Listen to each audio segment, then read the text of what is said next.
কালকে রবিবার ভোরবেলাতে কালকে আমাদের দীঘা যাওয়ার কালকে প্রোগ্রাম হয়েছে।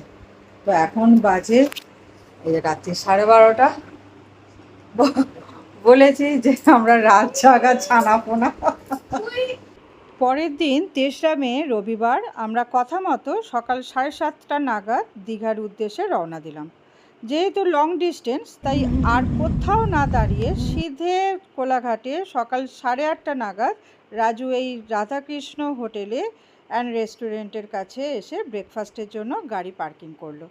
এখানেই বেশ কিছুটা সময় কাটিয়ে ফটোশ্যুট করে ব্রেকফাস্টে আলুর পরোটা, চানা মশলা, এগ ফ্রাই, টক দই খেয়ে সিধে গান শুনতে শুনতে, গান গাইতে গাইতে, সবার পেছনে লাগতে লাগতে, হাসি মজা করতে করতে, রাজুর মাথা খারাপ করতে করতে কখন আমরা পৌঁছে গেলাম বুঝতেই পারলাম না। প্রায় 12:30 নাগাদ আমরা বিশ্ববাংলা অর্থাৎ দীঘায়, নিউ দীঘায় এসে আমরা পৌঁছেছি। তো এখানে আমাদের হোটেল বুক ছিল না। তো কথা ছিল যে গুড্ডুই আমাদের হোটেল চুজ করে দেবে। তো গুড্ডুর ওপরেই দায়িত্ব ছিল। তো এখানে আমরা 12:30টার সময় এসে এই MTM হোটেল, সেই হোটেলে এসে আমরা পৌঁছেছি।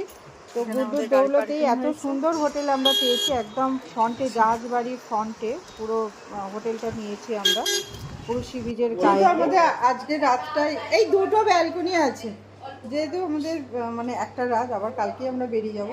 তো আমরা চেয়েছি যে মানে আমরা এক রাতে মানে সবাই হই হই করে একই রুমেতে থাকবো।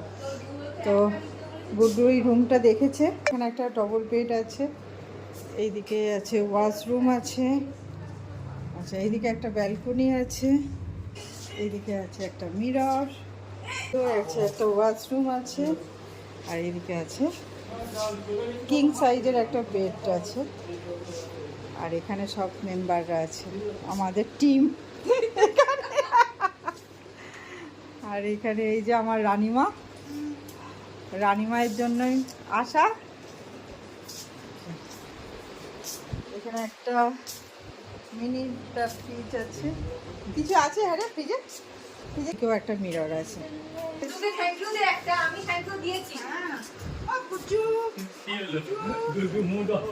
তো এই ছিল আমাদের একদিনের দীঘার ট্রিপের মিনি ব্লগ।